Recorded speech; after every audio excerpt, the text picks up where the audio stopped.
Welcome to TruExact Show. I'm here with my friend Brian, and I am joined by our special guest to hear the television play-by-play announcer for the Pittsburgh Penguins, my Pittsburgh Penguins, not Brian's New York Rangers. And I'm very happy to have him on. It's Steve MEARS. How you doing, buddy? I'm good. Thanks for having me. Appreciate it. No problem. So what we like to do here is get people on that, we're fans of, and I followed you on the NHL Network a few years back when you did the show from 4 to 6, and I noticed you went to the Penguins Network, which was awesome. So I want to know how you got into broadcast and how you got into hockey. I know you grew up in Pennsylvania, so how you started and if the Penguins was your dream job and whatnot. So go for it, man. Yeah, I was the biggest Penguin fan when I was younger. I mean, growing up in Murraysville in the early 90s, they were the team. They had the best player. They had the best announcer. And not just Mario, but they had so many Hall of Famers on those 91 and 92 Stanley Cup teams. So you couldn't help if you were in my generation, if you were like that age, 10, 11, 12 years old, you couldn't help but get inspired by all of these heroes that we had here. And just because of that, got into it because of Mike Lang. I wanted to be like him and decided that I just thought that was the coolest job in the world. So took the necessary steps to practice that, whether it was in high school or college or working in the minor leagues. And I just wanted to work in the NHL in some capacity, whatever it was. And I'm very fortunate that it worked out, that it happened to be my hometown team here. But in any capacity, in any team, I would have been just as happy and just as fine with just the opportunity. Like I always say, just to get in for free. That's all I wanted, just get in for free. And I'm very lucky that I get the opportunity to do that. You would have been happy even if it was the Flyers? That's the one team. Yeah, there you go. That's the one team. No, you know what? Hey, my mother's from South Philly. My grandmother's from South Philly. I've spent a lot of time there. I'm not a fan of the Flyers culture and the fan base and the team, obviously, just because black and gold is in my DNA. But I have spent a lot of time in Philadelphia, and the truth is, I work for the Islanders, and I've done games for the Rangers. When you're working in it professionally, it doesn't matter. Like, you have to take those shades off. Of course, and you would obviously, if the Flyers came to me when I was 27 and said, "Hey, we want you to do Flyers games," I would have run to do that, because these jobs are few, and it's a very competitive field. And you just want to work in the league, like I said. So that is the reality, is that when you're in a professional setting, it doesn't really matter what the team is. You just want to be in the league. You mean you wouldn't have a moment between periods and you kind of glance up at the ceiling and be like, man, if this was only the Penguins. Yeah, hey, I kind of lived that with the Islanders. I mean, I remember some of the most awkward games were when I was doing the Islanders radio, and then we came to the Igloo, especially early on. I found it actually distracting, because here I am in this building that I grew up in, and now I'm getting to go in the locker room and the press box, and my family is there at the game, and they want tickets, and they want to come up after the game. And so it was actually really distracting and kind of crazy anytime I would be there in Pittsburgh. Yeah. And back then, it was like 2007, 2008, and the Islanders weren't good, and the Penguins were just on the rise. So every game would be like a 6-1 blowout loss for the Islanders. Yeah. And I'm there, and the building's going crazy. And yes, like I said, it's in my DNA. So there was a part of me that was kind of rooting on the Pens, even though I had to remember who was signing my paycheck. Yeah. Right. I always wondered that, like, if you grow up like a Yankee fan and you like get a job as a Red Sox announcer, how do you do that? But I guess, like you said, only in hockey, only 31 or 32 teams. There's only 32 jobs, so you got to take it at that point, man. You shut it off. You got to shut it off, and the reality is, I'll probably never watch a hockey game the same, like, as a fan. I'll never even if I stop working, I'll really never be a fan ever again. That's kind of like why I love going to Pirate games and Steeler games, because I'm not working. It's not a professional setting. I can cheer, and I can have a beer and have some nachos and just be a fan, wave a terrible towel, wear a Pirates shirt, and just enjoy a game in that fan environment. Hockey, though, because it's become my career and my professional life, that's never going to be the same again. So you just shut that part of your brain off and you just do the job. And I'm sure there are a lot of cases of people who have done that, especially on the national level. You got someone like Joe Buck, who grew up in St. Louis. Like, you're going to have tendencies and you're going to lean a certain way, but you have to be a professional. And that comes before anything else. So did you like practice when you were growing up, like playing video games? Did you have like an announcer voice while you were? Oh yeah, yeah, it was awful. You would not have wanted to be. You would not have wanted to be one of my two brothers because it was so obnoxious. Not just video games, but it was on the driveway, and I just wouldn't shut up, and it just so loud and squeaky voice like the guy at Krusty Burger on The Simpsons. Yeah. It's like really annoying. And of course, like really rubbing it in anytime I would score or get a big goal in a video game or something. But yeah, I grew up playing the Sega Genesis and a bunch of other Sega CD, and then PlayStation 1, PlayStation 2.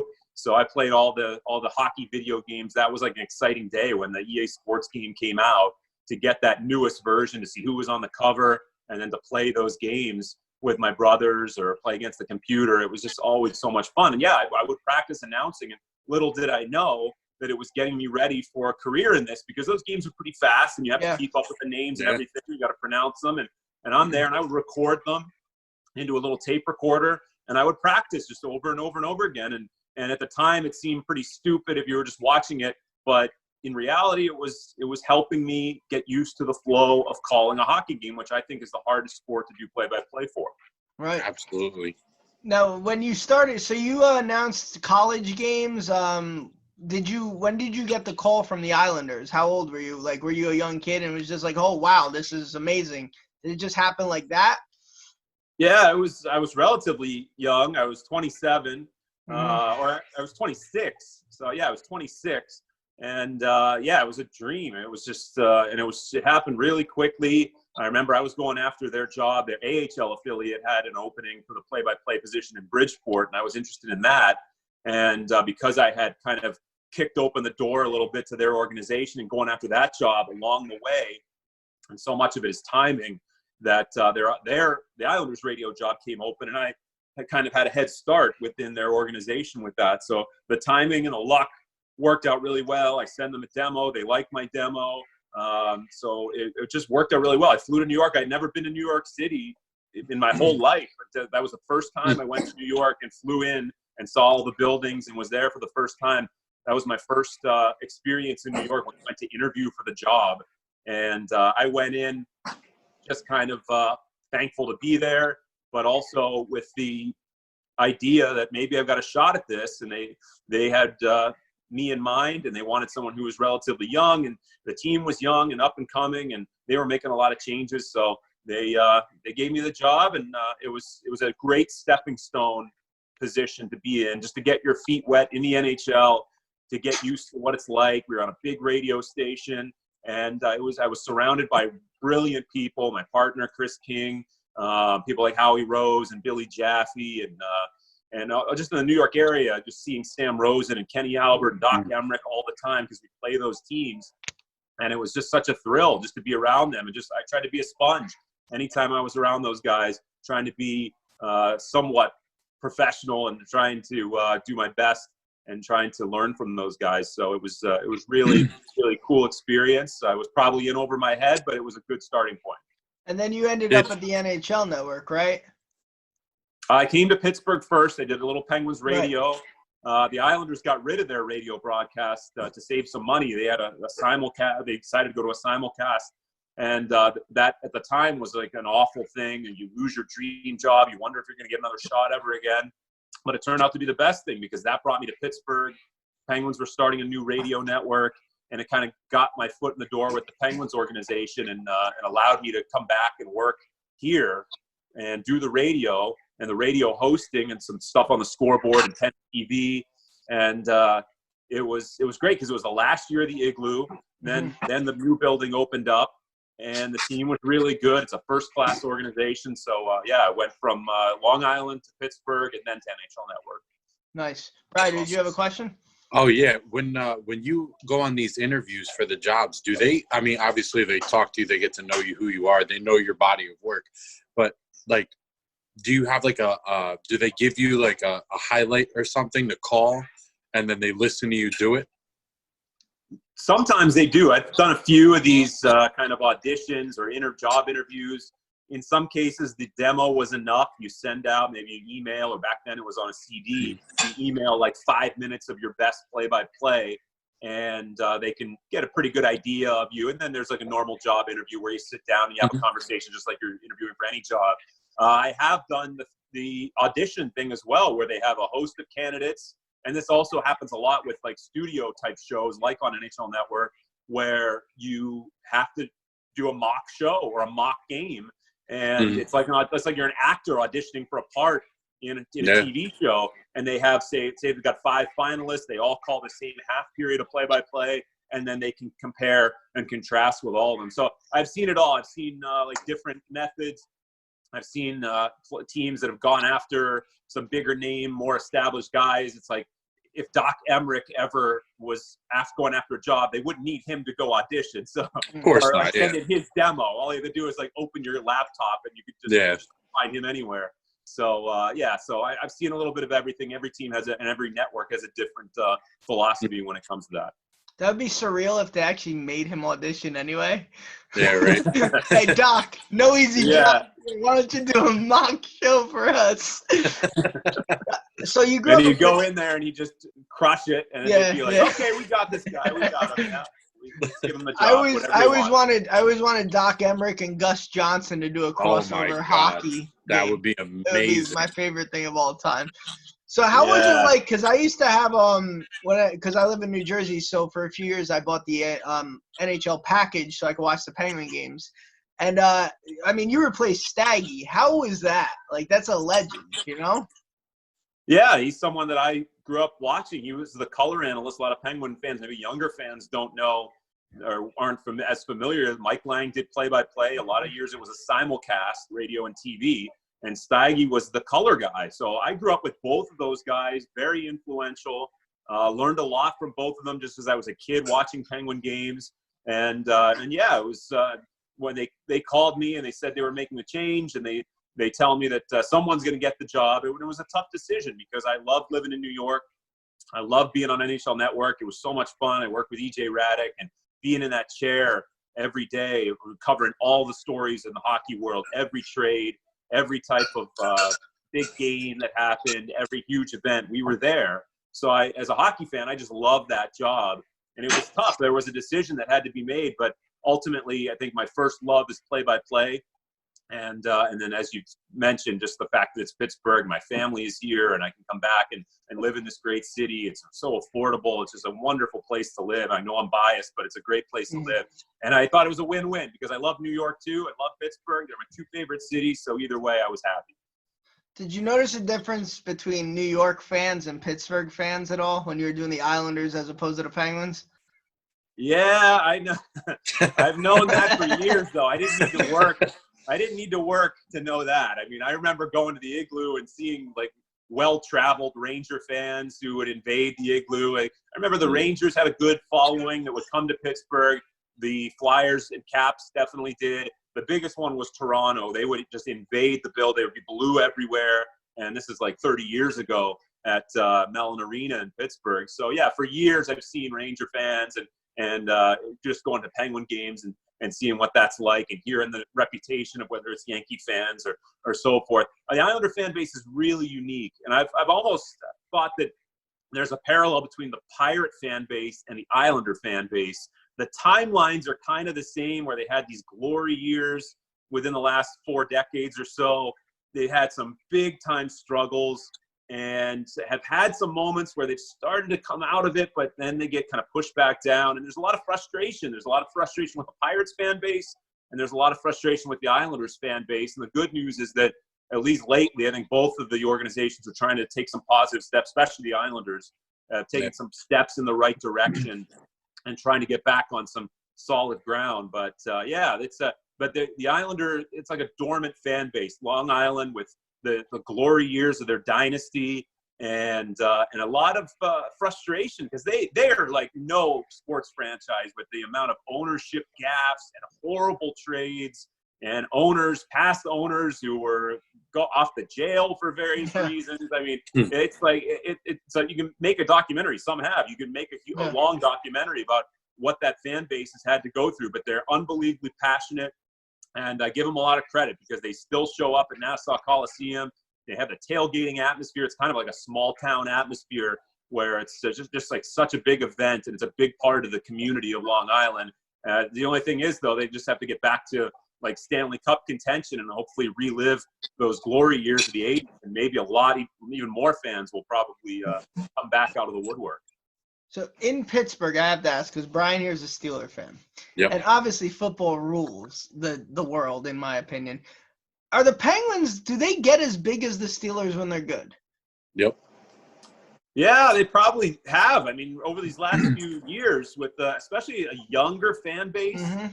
And that goes back to the 2009 Cup run, because there was a generation that literally grew up as the Penguins kids were growing up, kind of college age. I remember pulling up with the Islander bus and seeing that student rush line for the $20 tickets. It wrapped around the igloo on like a cold winter night and went down the hill. And I used to stand in that line when I was in high school, and it was just such a great deal. And you got to go to a game for a cheap price, get a great ticket. And those kids they're like high school or college age, and the Penguins' best players were high school or college age. Yeah. So they're playing in the NHL, so they kind of grew up together. I think the Penguins have a solid grasp on that younger demographic in Pittsburgh. Of course, yeah, football, Western PA, the Steelers tradition, that's never going to be surpassed. But I think the Penguins have made some huge strides here with the success that they've had. And there's no doubt this is a hockey town. So if the Steelers are 1A, the Penguins are 1B. And the Penguins organization, they will be the first ones to say that they've learned a lot from the Steelers and how they've promoted their brand and how they've been a first-class organization for so long. And people like David Morehouse and Ron Burkle and Mario Lemieux, they've said many times they take a lot from what the Steelers have built here in Pittsburgh. Mm-hmm. You know, it's one thing that I don't mean to cut you off, Scott. What's one thing I also noticed, because, I mean, obviously out here we've been to Giants games, we've been to Jets games, Rangers, Devils, all that stuff. But we've also been out to Boston. I've been to Pittsburgh a couple of times. I've been to Steelers games. I've been to Penguins games. The difference of when you go to a game out here as opposed to somewhere else, I feel like when you're in another area rather than like the tri-state area, it's more of an experience. Like when you go to a game, like there's things to look at, there's stuff to see.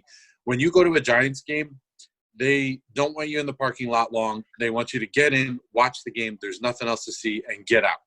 And there's nothing else to do. It's not like a full day's experience. Like I know the first time I went to Heinz Field, just being able to walk around the stadium and look at like the lockers, how they have them with the Super Bowl trophies, and just seeing getting that whole experience.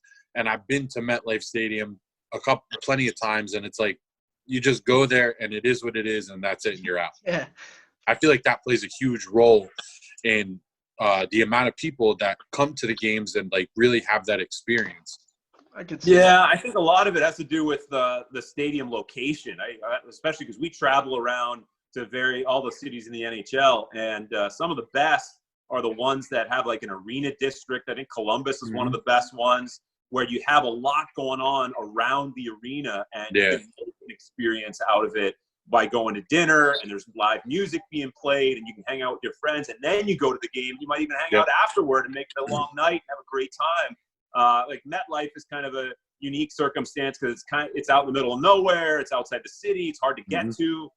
And even Madison Square Garden, you're in the middle of Manhattan in Midtown, and there's a million other things that are going on. So, here in Pittsburgh, we're really lucky because the locations of all three big league stadiums are fantastic. And you've got Stage AE, you got PNC Park, you've got Heinz Field. You could park downtown, have dinner, and walk across the bridge and go to any one of those venues, or go to PPG Paints Arena.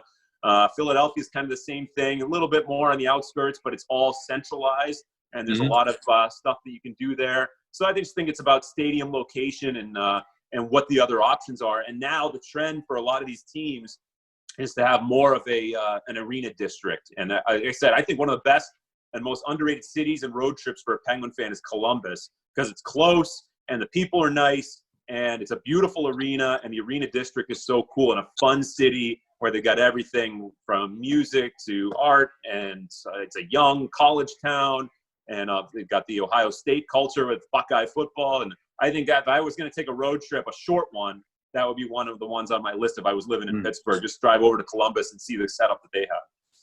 That's good to note. I might have to make a trip from New Jersey. So all right, let's get into the new playoff format if you don't mind. Do you like it? Are you a fan of it? What would you have done? And the ear to the ground out there in Pittsburgh, are they a fan of it? I know they have a little dispute with playing Carey Price. Would you have gone the 12-team format?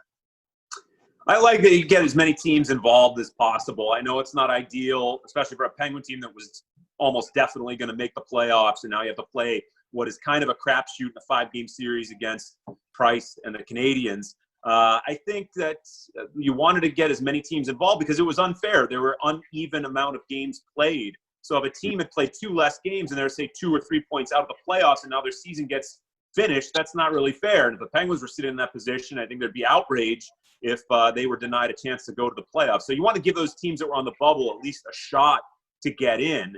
And I'm glad they excluded the teams at the very bottom because no one wants to see the Red Wings or the Senators. They're done. They had already been eliminated. There's no point in getting them back into it. So I like that this is kind of a middle ground, that it involves as many teams as possible. And, I actually think this kind of play-in tournament might be to the Penguins' benefit. Of course, they have to win. But I think playing in a high-stakes environment, like Mike Sullivan says, right off the hop, you've been off for 3 months, you get right in, and you got to play games for your playoff life. I think that's going to benefit them as opposed to the top-end teams like the Capitals and the Bruins that are just going to be playing for seeding, and that's not the same as playing for your playoff life. So They're just playing like next to meaningless games and just trying to get their legs underneath them. The Penguins will be thrown right into the fire right away. And assuming they can beat Montreal, which I think they can, I think it's going to be to their benefit. And they're going to be rolling along here, maybe the first round or the next portion of the playoffs. Technically, the first round of the actual playoffs would also be best of 5. And, the Penguins are relatively healthy. I think they're going to have as good a shot as anybody to win the Cup if we do get back. Right. Do you think that this decision they made with how they set up this playoff format was more for a decision based on fairness or a decision based on making up the financial loss from April and May that they lost? Yeah, there's part of that financial side. That is a business. That is definitely a part of it. And you want to get as many teams involved as possible. So 24, when you look at it that way, 24, much better than 16. But I thought the most important thing was making sure it was as fair as possible to the teams that were just on the outside, especially the ones that had played less games. It was not cut off at an even spot. If everyone had played 70 games, then we might have a different discussion. But you had some teams, and some of them might have had some great momentum. Like maybe they were on a 5-game winning streak. They're playing their best hockey. And it's not their fault that the virus happens, and now they played a fewer amount of games, and they're left out in the dust. So I think that's the best way. But, yeah, there's no question. There's financial elements to it as well. Getting as many teams involved, they can fulfill sponsorship obligations and TV contracts. And it also is better, again, leaving out the bottom feeders. And it's a shame they won't be able to play. They're going to go a long time without playing hockey. But no one needs to see the Red Wings or the Senators. They've been eliminated among other teams. And some of these other teams like Montreal and Chicago, they get a second life. And who knows? Maybe they're able to take advantage of it. But still, the Stanley Cup playoffs are going to weed out a lot of those teams. Either way, whether it's the first round's best of 5 or best of 7, and you're still going to be 4 rounds, and you're going to get exposed. If you're not good enough, you're going to get exposed very quickly because that's how the playoffs work. If you want to win the greatest trophy in sports, the toughest trophy to win, then you're going to have to be at least a pretty good team and ultimately a great team to go through 4 rounds. I don't care how long they are. It is a tough trophy to win. I mean, some teams have won it 3 years in 10 years. Some haven't won it in 26, Brian. I mean, I'm just throwing that out there. The Rangers. 94? Very tough trophy to win. So I do agree, Steve. I do agree with you on the aspect of the 4-team round robin. To me, they're just going to kind of sleepwalk through that because really, do they care where they get seated? So you might catch one of those teams sleeping if you're like the Rangers or Canadians who get past that first round. Yeah, but you can't duplicate it. You cannot. Yeah. You can't duplicate that win and you're in and that must-win environment. And I think to be thrown right into it is the best thing that can happen. So maybe the Penguins are in the best position right now. Now, if they have some significant injury in the best of 5 and you have another team that's fresh, well, that's different. But I just think that the Penguins will be in a very good position that they're playing these high-stakes games right away, Right. as opposed to teams. These teams have been off for 3 months, so we don't know where they're at. We don't know with Exactly. certain teams getting injured guys back, whether it's Jake Gensel or Steven Stamkos or Seth Jones. How's that going to affect things? How is the team chemistry going to be for any team after this long of a layoff? So there's going to be so much that's unknown, and there will be a need to develop some new chemistry here after such a long layoff. And these bubble teams that play in the play-in round are going to have the opportunity to do that. That's good. Yeah. When do you think they're going to start? Mid-July? I know they haven't set a date yet. What are you thinking? What are you hearing? Yeah, there was a report that the players were told that training camp wouldn't begin until at least July 10th. And we've already heard that it's going to be like a 2 to 3 week training camp. So I'm thinking more like August, very late July or early August. There's still a lot of hurdles that have to be cleared. They still want to find out the logistics as far as what are the hub cities, how are the players going to be housed, what about their families, will they be able to have some type of a normal life away from the hotel, are they going to be able to leave, what happens if they have to go home for a family emergency, like they have all these questions. So those are the things they're working on as we speak. And they're working to get those things ironed out. All we know now is the format of the playoffs. Mm-hmm. We don't know if it's going to happen for sure. We don't know where it's going to happen. We don't even know exactly when. But at least we have some type of a format. And I commend the NHL. Give them a lot of credit. They're way ahead of these other leagues as far as having a plan and kind of a rough timeline. And they've been transparent with the fan base. They've been open to new ideas. They've said, hey, general managers, owners, anybody, if you have an idea about how to do this, we're all ears. So I give them a lot of credit for leading the way in trying to get back, because we all, ultimately, everybody involved, we just want the game to be back and enjoy the sport that we love. Now, are they going to, when they come back, you as an announcer, are you going to be traveling with them, or they have something set up where you'll be doing it from like somewhere else, watching the game through a TV? That's another thing that hasn't really been ironed out completely, but I would imagine, I think with all sports, the announcers are not going to be on site. Maybe the national ones will be. They're going to be really limiting the amount of people that are allowed in the building, both from a team perspective and a media perspective. So that, to me, is good news for sports TV, that not only will there be great ratings, but there are going to be ways to make it even better, because you can experiment with camera angles and with audio, and there's going to be all kinds of possibilities with this. And I think if we're doing it from a monitor, I don't care whatsoever. The game could be in Siberia, and I could have the tiniest monitor in the world. It doesn't matter to me. I just want to do a game.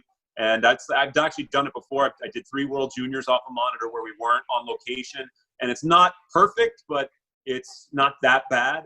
And there's some things that you sacrifice, but as long as you have a decent setup in a studio somewhere, then you can make it work. And the reality is most times people don't even realize that you're not there, because the way the audio is. And at this Can we get them to bring the glowing puck back? Yes. I love the glowing puck. I loved it. I don't understand why they ever got rid of it. It was awesome. Wow, you guys are like the 2 people who love the glow puck. Yeah, from the 90s. I did. That's it's funny though, that was something that was way ahead of its time. Yes. Yeah. And, a lot of people hated it. It didn't last very long when it was on Fox in the 90s. But the irony is that it's coming back now because of this player tracking and puck tracking and having a chip inserted into the puck, and having different ways to track the shot speed and the passing. They could do it so much better now.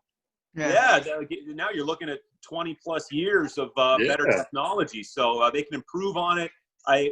I personally would rather they just leave that to more like the replays and more of a breakdown type thing. The possibilities are endless. I do like the miles per hour on the shot, like real time when a guy comes down and he takes a slap shot and you can see right away 95 miles an hour. I love that. They've experimented with that in the All-Star game. I really like that. But the best sports TV is just simple, and most fans just want the game and present it in a simple way. No need to over-announce, and that's like kind of like my job is just kind of stay out of the way. the pictures tell the story by itself, especially a team like the Penguins with Crosby and Malkin and so forth. Like, they do the job and they sell the product and sell the excitement.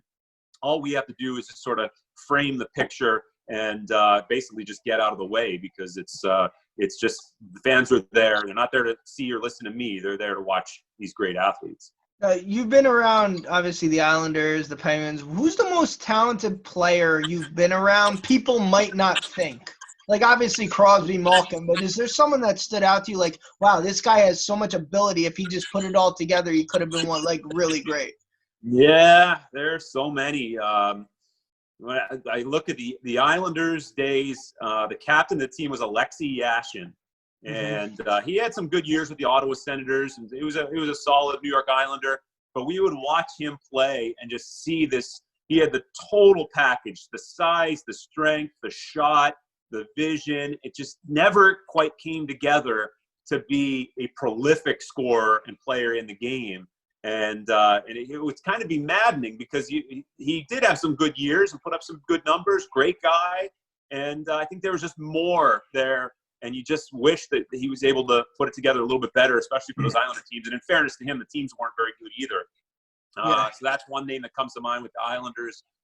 With the Penguins, they've had so many great players that are like obvious picks. And, one guy immediately I think of that, he was an overachiever.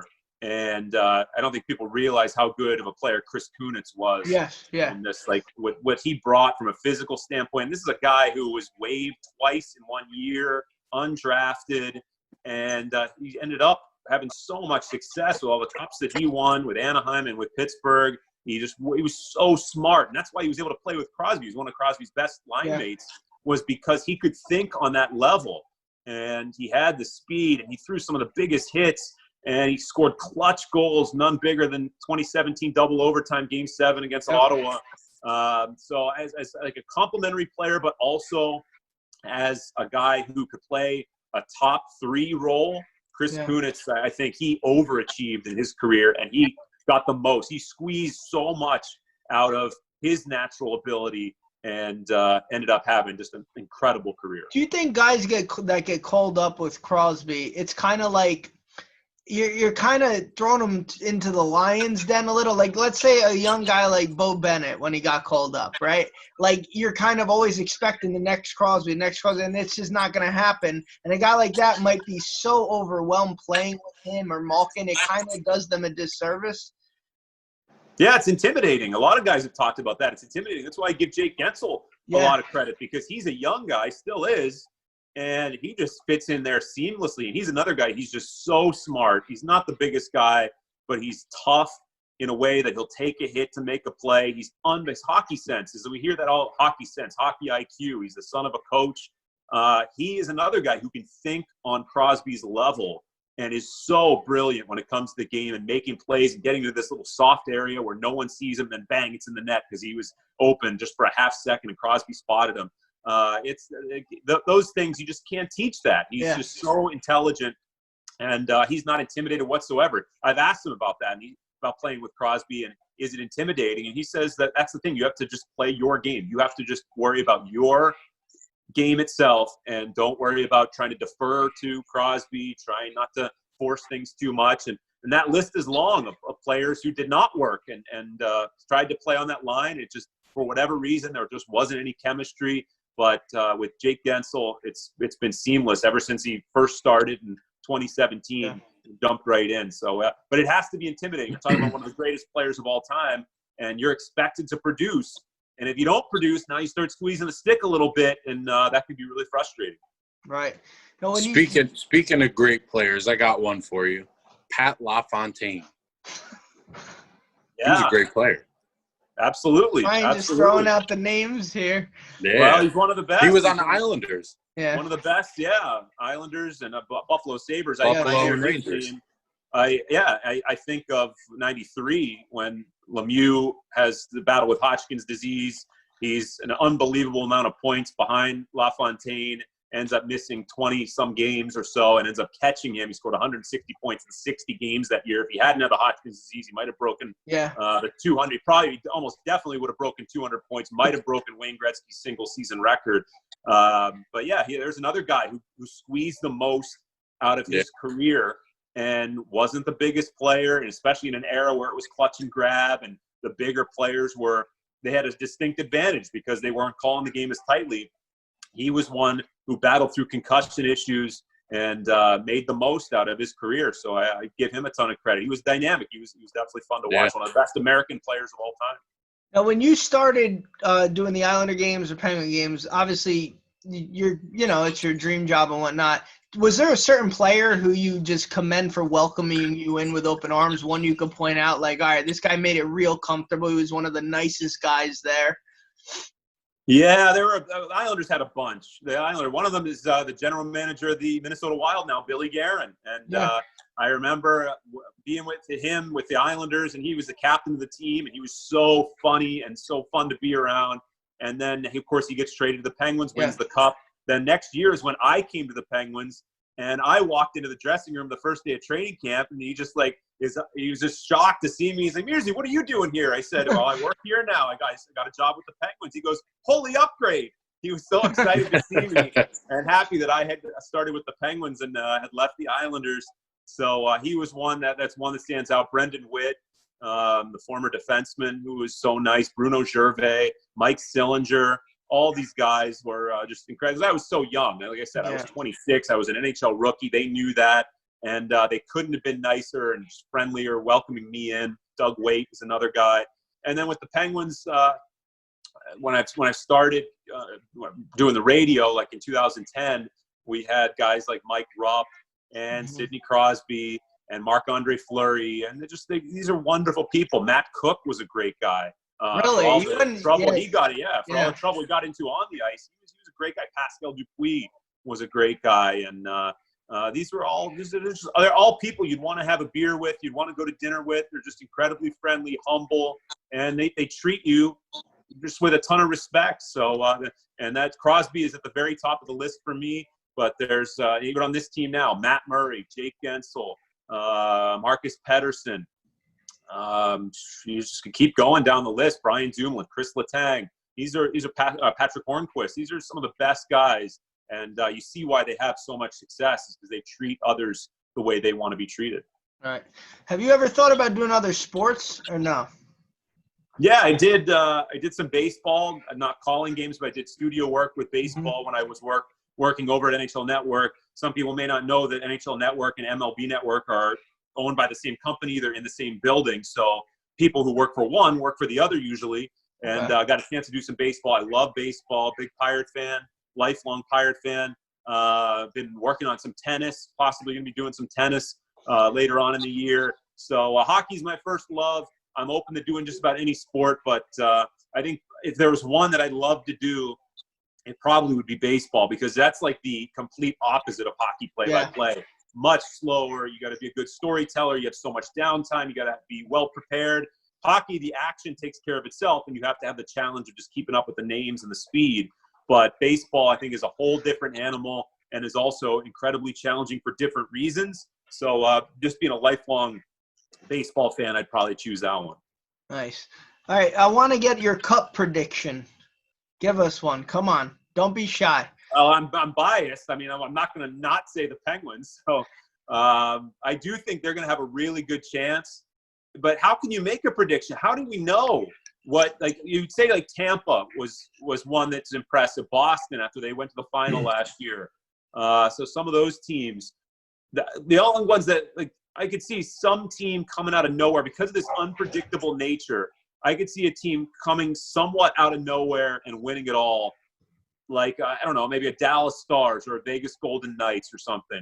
The other thing is like the injuries. We've got some teams, they never thought they'd have Jake Gensel, Seth Jones, Steven Stamkos, Mark Stone for the start of the playoffs, and now they will. So how does that change everything? Like Columbus is way different with Seth Jones, and Tampa's way different with Steven Stamkos than without. So that totally changes the ball game.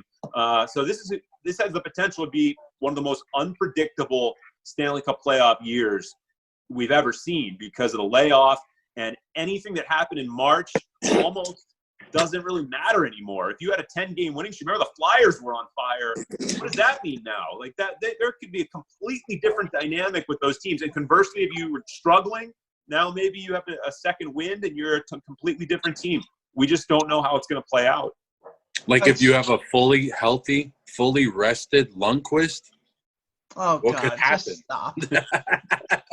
Yeah, there's a guy. He's a goaltending. We talk about Carey Price. Yeah. Lundqvist, I think he still has a lot of good hockey left in him. The Rangers were a team they were exciting. They're young. They're fun to watch this year. So what about Edmonton? I know they struggle with goaltending and defense, which is obviously their Achilles heel, but McDavid and Draisaitl, two of the most dynamic players, and maybe they got a young team that rides those two guys and they shock some people. We just don't know. It's so unpredictable because this is uncharted territory. We've never seen anything like it. And I go back to kind of like a 2005, 2006 season when we came out of the full work stoppage. Remember, that was an unpredictable year, and Carolina ended up winning the Stanley Cup, and nobody ever saw that coming. So we could have something similar. It was Carolina and Edmonton who made it to the Stanley Cup final. That went 7, right? That went 7 games, right? Edmonton won a game 6 or something, 6-0. Right. Right? Exactly, yeah. And Carolina won on home ice in Game 7. It was a great series. Buffalo had gone to the conference final. They were kind of the favorite. They had a bunch of injuries. And Edmonton shocked everybody, and Carolina shocked everybody. And it was like the most unpredictable Stanley Cup final matchup that you could ever have envisioned. But I think a lot of that had to do with the fact that we were coming out of the work stoppage, and also it was a different game where they had made a bunch of rule changes. So there were a lot of different factors that went into that, and I think we could see something similar where it's not going to be the usual suspects that end up as the final 4 teams. Right. All right, Steve, thanks for your time, man. I know you're busy. We're going to ask you a few questions just to lighten the mood here. We like to do it just as we call it the gun to your head segment. So first thing that comes to your mind, you ready? Sure. All right, man. Tie-domi or tie-dye shirts? Tie-domi, just for the fact that we were in that who was that? It was that fan, whatever year it was, that fell into the penalty box when the glass broke and Tie-domi beat him up. That was one of the great moments in hockey history off ice, that this like goofy Flyers fan is leaning over, and now all of a sudden he falls into the lion's den, and Tie-domi is there to give him a few shots. That's I'm gonna go Tie-domi any day of the week. Brian, you're up. Go back and forth. Okay. Let's see. Take a slap shot to the chest from Bobby Hull, or paint the hull of a boat. I'm gonna go with the boat. Why would I ever want to get hit with Bobby Hull's slap shot? Oh my God, this guy! Like, it's like kind of the stuff that's like tall tale stuff, but they say he could shoot it over 120 miles an hour. I don't know how accurate that was, but there's that myth that like the puck only stayed on the ice, and that's why the goalies didn't wear masks and everything. It's not true. Bobby Hull was playing in the 60s and was firing lasers at goalies who didn't have any facial protection. So that's like one of the most amazing things, that goalies didn't wear masks. All right, Barry Melrose or Melrose Place? I don't think I ever watched Melrose Place. I barely watched 90210, and I know Barry really well, and he's a good friend. And I worked with him many years at NHL Network, so I'll take the mulleted one any day. Gotcha. Catch a touchdown pass from Tom Brady, or star in a reboot of the Brady Bunch? I would probably make more money doing the Brady Bunch show. I don't know how successful it would have been. And I probably would drop the Brady pass. He could lay it in there perfectly, and I would probably fumble it. So I might have to go with maybe it launches an acting career. I don't know. I'll go with the Brady never know. All right. Musical artist The Weeknd or Kevin Weeks? Oh, Weeksy. If I didn't pick him, he would go crazy. I mean, he's a good friend of mine. We did so many shows together. We called Stanley Cup Finals together on NHL International, including both Penguin Cup wins. Such a great guy, amazing ambassador to the game. So I gotta go. I like The Weeknd, but Weeksy all the way. All right. Stop Pat Kane in a shootout, or eat 100 candy canes? Oh, I do like candy canes, just not 100. What are we talking, like one holiday or what? like in a year? No, just you got to eat all in one day. Oh, forget it. You have to pick a better food than that. Like I'm not against some of the competitive eating, and I have a pretty wide palette, wide range of things I like. But I'm going to go with trying to – I think it'd be cool. Like Patrick Kane, you see those shootout moves he's got, those million moves. He comes in, makes the goalie look so bad. I'd gladly look like a fool just to see that, to experience that. I think it'd be cool. Plus, if you stop them, you can just retire. You're good. Yeah, it's over. But you're not going to. That's certainly not me. Dunkin' Donuts coffee or Paul coffee? I am not a coffee drinker. I've probably had like 3 cups in my life. Wow. Yeah, I'm not. I like tea. I just we go to Canada and all of our guys, Bob Airy and Phil Bork, they rave about Tim Hortons, and I never got into it. I don't need another thing that I need to get into. So I will gladly take number 77 on that one. All right. So for $1 million, would you rather face Tiger Woods for 1 hole or live in the woods being chased by a tiger for a week? There is a lot of Tiger discussion going on in this quarantine with Tiger King and everything. And having watched that show and having seen the damage that they can do, even to people who are somewhat trained, even though they may not know what they're doing, but they at least have some experience, I will hang out with Tiger Woods any day than deal with some of those beasts. As that show opened my eyes, like you'd have no chance. It just tells me you'd have no chance if one of those got in your path. Just forget about it. I got a Penguin one for you here. Would you rather rewatch Sudden Death, the movie, or just suddenly fall in a hole?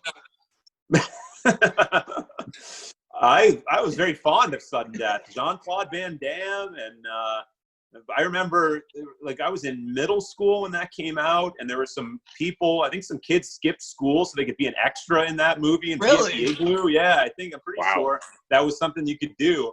I wish I had thought of that and done that in hindsight, but I like Sudden Death. I saw it in theaters, actually. I actually saw it in theaters, I think, because I was a Penguin fan. And I was like, oh, this is cool. And then I was like, what am I watching? But all right, whatever. Bye, last one. All right, last one. Julius Peppers or Julius Caesar? I'm a history fan. I'll go with Julius Caesar, and also a fan of Caesar salad, even though I know they're not related. So I'll go with that version of Julius. Steve, where can we catch you? What's your Twitter handle and your Instagram? It's MEARS the NHL, and we're hoping to get back here pretty soon. I think it's looking good. We continue to trend upward, and I'm just hoping that we can call games in some form or fashion. I don't care where it is. So we'll keep everybody updated and just try to get everybody a little idea of what it's like behind the scenes on Twitter and on Instagram and everything. But I'm like everybody else. You just want to get back, want to stay healthy, make sure it's done safe. And done in a safe manner, and everyone's healthy, the players, the coaches, the media, the fans. So I just hope that we can get back here in the next month or two and just have what we all love, which is the game of hockey. And thanks a lot for taking the time out to come on. Thanks, you didn't have to. Really appreciate it, bud. Yeah, my pleasure. Keep up the great work. Thank you.